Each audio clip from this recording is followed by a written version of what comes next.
Breaking the cycle: body image, shame and addiction. We all have a story, a narrative that shapes how we see ourselves in the world. For some, this story is intertwined with body image, shame and addiction. It's a cycle that can feel impossible to break, a constant battle against our own reflections and the expectations of others. But what if I told you that there's another way, a path towards healing and self-acceptance? In this space, we're going to explore the intricate connection between body image, stress, shame and addiction. We'll delve into the ways shame keeps us trapped in cycles of risky behavior, and how embracing vulnerability can be the key to unlocking a life of authenticity and freedom.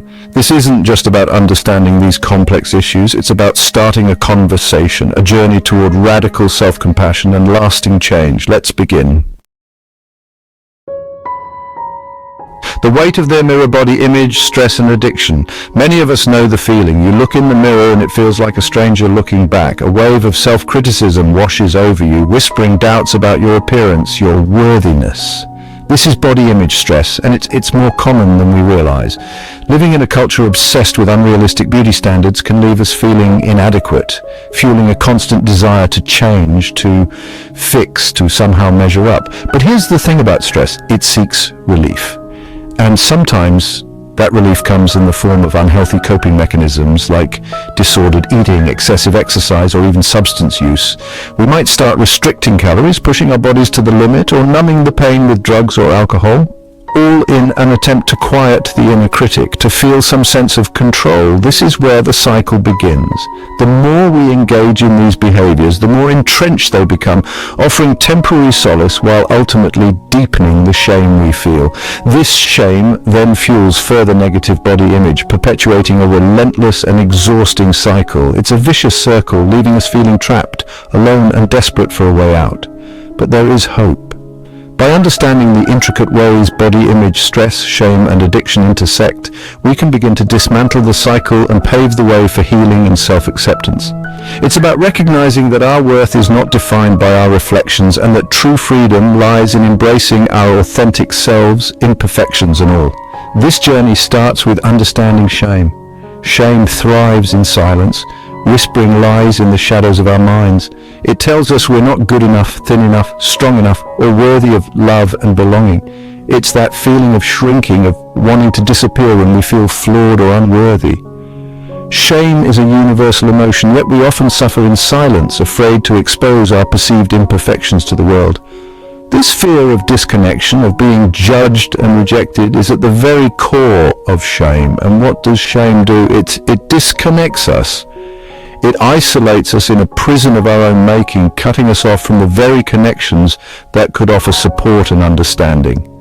This isolation makes us more vulnerable to unhealthy coping mechanisms, including addiction. When we're caught in the grip of shame, we're more likely to reach for something, anything, to numb the pain, to silence the inner critic. This could mean turning to drugs, alcohol, food, gambling, or any other behavior that offers temporary relief from the weight of our own judgment. Daring greatly vulnerability as an antidote to shame. But there's another way, a path that leads us out of the darkness of shame and into the light of connection and healing. That path is vulnerability. Vulnerability is not weakness, it's not oversharing or putting ourselves in harm's way. It's about showing up authentically, even when it's uncomfortable, even when we're afraid of being judged or rejected. Think about the moments in your life when you felt truly seen and accepted for who you are, imperfections and all. Those moments likely involve vulnerability, a willingness to let down your guard and allow someone to see your true self. Vulnerability is the courage to say, "I'm struggling," to ask for help when we need it, and to let others know that we don't have all the answers. It's about embracing our imperfections, our messy, complex humanity, and understanding that our worthiness is not contingent on being perfect. When we allow ourselves to be vulnerable, we create space for connection, for empathy, for genuine human interaction. We dismantle the walls of shame and create a bridge for others to do the same. This is how we begin to heal. By sharing our stories, our struggles, and our triumphs, we realize that we're not alone in our experiences. We discover that our imperfections don't define us, they connect us. Vulnerability allows us to rewrite the narrative, to challenge the shame-based beliefs that keep us trapped in cycles of addiction and self-destruction. It's a journey of courage, compassion, and resilience, but it's a journey worth taking. Because on the other side of vulnerability lies freedom, authenticity, and the power of true connection. The shackles of shame, how isolation fuels addiction. Shame thrives in isolation. It whispers lies in our ears, telling us we're unworthy of love and belonging. It convinces us that our flaws are too great to be seen, that we're better off hiding in the shadows.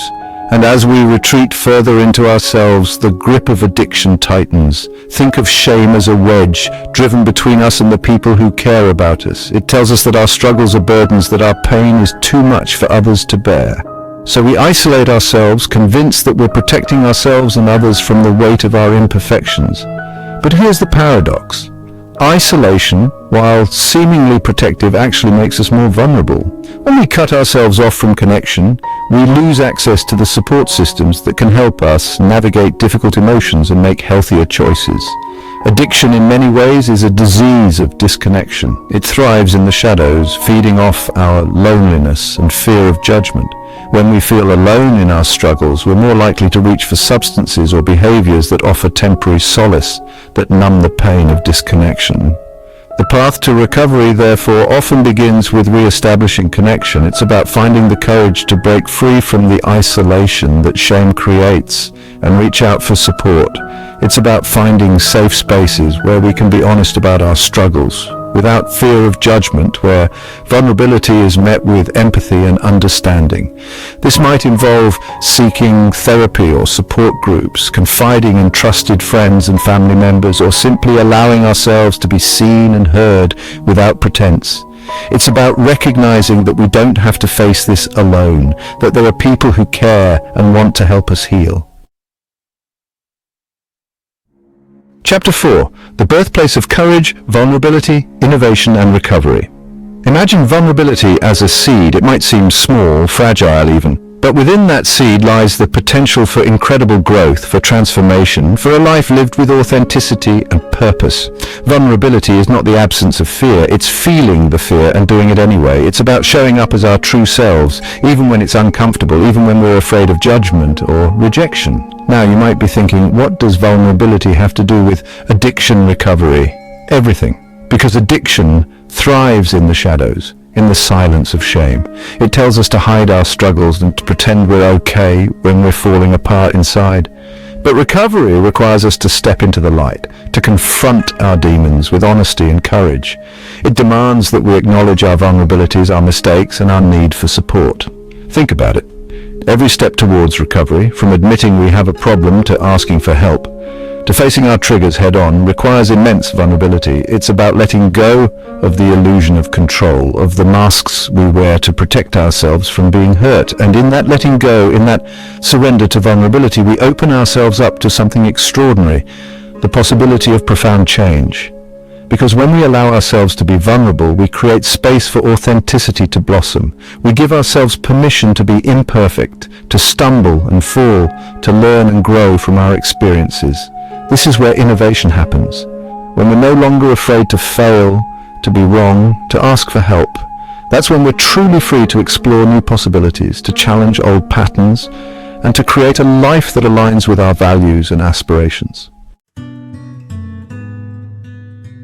Chapter 5. Shame versus guilt. Two paths diverging. Shame and guilt are often used interchangeably, but they are distinctly different emotions, each leading us down very different paths. Shame says, I am bad. It's a condemnation of the self, a belief that we are inherently flawed and unworthy of love and belonging. Guilt, on the other hand, says, I did something bad. It's a focus on behavior, a recognition that our actions have consequences and that we need to make amends. Let's say you're struggling with addiction. Shame might whisper, you're a failure, you're weak, you'll never be good enough.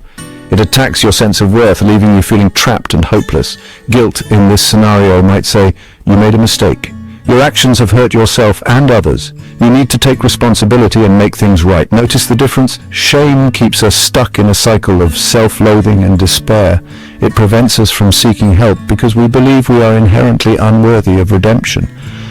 Guilt, however, can be a catalyst for positive change. It motivates us to make amends, to repair relationships, and to make healthier choices moving forward. In the context of addiction recovery, guilt can be a powerful motivator. It can help us hold ourselves accountable for our actions and inspire us to make things right.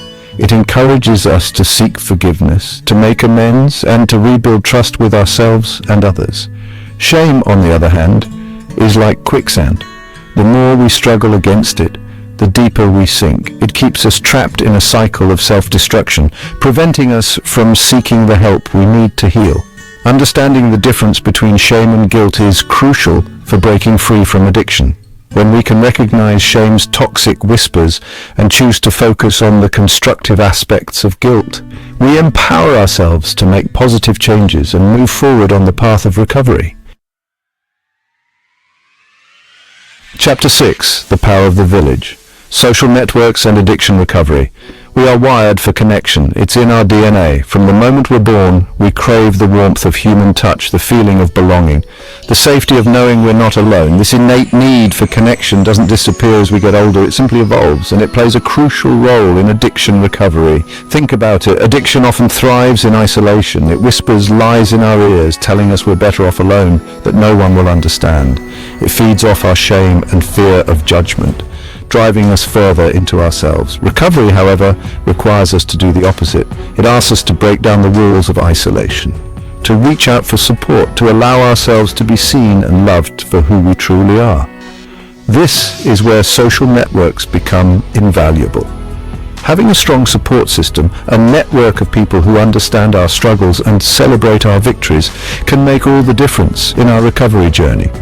This network might include family members, friends, sponsors, therapists, support group members, or anyone who offers a safe and non-judgmental space for us to share our experiences. It's about creating a sense of belonging, of knowing that we're not alone in this fight, because when we surround ourselves with people who believe in our recovery, who offer encouragement and accountability, we're more likely to stay the course, even when things get tough. But it's not just about receiving support, it's also about giving it. One of the most powerful antidotes to shame is helping others.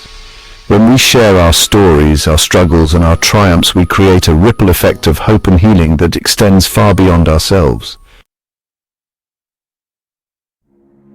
As we reach the end of this exploration, I want to leave you with this. You are worthy of love and belonging, exactly as you are. Your story, with all its complexities and imperfections, is what makes you unique, valuable, and capable of incredible things. Recovery is a journey, not a destination.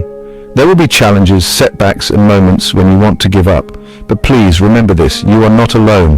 There are people who care, who understand, and who want to support you on this path. Reach out to them. Allow yourself to be vulnerable. Share your story. Because in the sharing, in the connection, you'll find the strength to keep going, to heal, and to create a life filled with authenticity, purpose, and joy. Remember, vulnerability is not a sign of weakness. It's the birthplace of courage, innovation, and lasting change. Embrace your imperfections, celebrate your resilience, and never ever give up on yourself.